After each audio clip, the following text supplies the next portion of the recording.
السلام علیکم ورحمۃ اللہ وبرکاتہ۔ آج کا ہمارا ٹاپک سورہ آل عمران ہے۔ آیت نمبر 1 سے لے کر آیت نمبر 3 تک۔ آئیے سورہ آل عمران سے اپنے سبق کا آغاز کرتے ہیں۔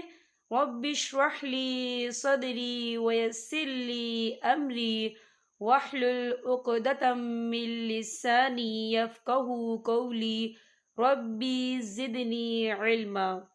آئیے ان دو آیات کو ہم مخارج کے ساتھ پڑھنا سیکھتے ہیں۔ اعوذ باللہ من الشیطان الرجیم، بسم اللہ الرحمن الرحیم۔ الف لام میم۔ یا دیکھیں الف لام میم، یہ ورڈز جو ہے حروف مقطعات میں سے ہے۔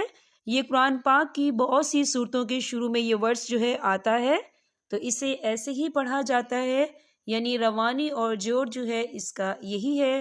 یہاں پر لام اور میم کا جو ہے ادغام مع الغنہ ہوگا، ہمیں اس چیز کا خیال رکھنا ہے، ہمیں یہاں غنہ کرنا ہے۔ کیسے؟ الف لام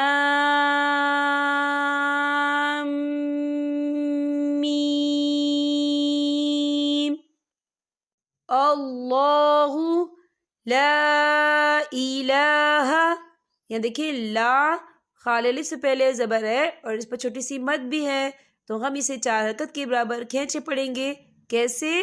اللہ لا الہ الا هو الحی القیوم، الا هو الحی القیوم۔ یہاں دیکھیں الا هو، یہاں پر دیکھیں آپ کو چھوٹا سا لام لکھا ہوا نظر آ رہا ہے۔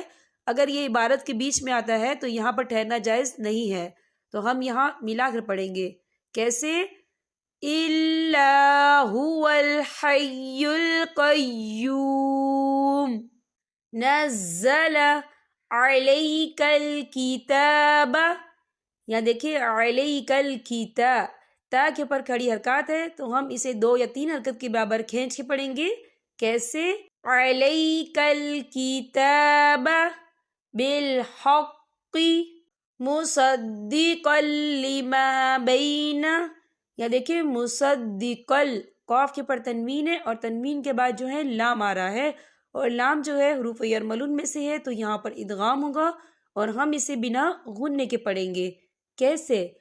مصدقا لما بین یدیہ وانزل التوراۃ۔ یہاں دیکھیں وان، یہاں نون ساکن ہے اور نون ساکن کے بعد جو ہے زا آ رہا ہے، اور زا جو ہے اکفا کا ورڈ ہے، تو ہم یہاں اکفا کریں گے، نون ساکن کی آواز کو ناک میں چھپائیں گے۔ کیسے؟ وانزل التوراۃ والانجیل، والانجیل۔ یہ دیکھیں والان، یہاں نون ساکن ہے، نون ساکن کے بعد جو ہے جیم آ رہا ہے، اور جیم جو ہے اکفا کا ورڈ ہے، تو ہم یہاں اکفا کریں گے، نون ساکن کی آواز کو ناک میں چھپائیں گے۔ کیسے؟ والانجیل۔ یہاں پر ہمارے سبق کا اختتام ہوتا ہے۔ اب میں آپ سے اجازت چاہوں گی۔ السلام علیکم ورحمۃ اللہ وبرکاتہ۔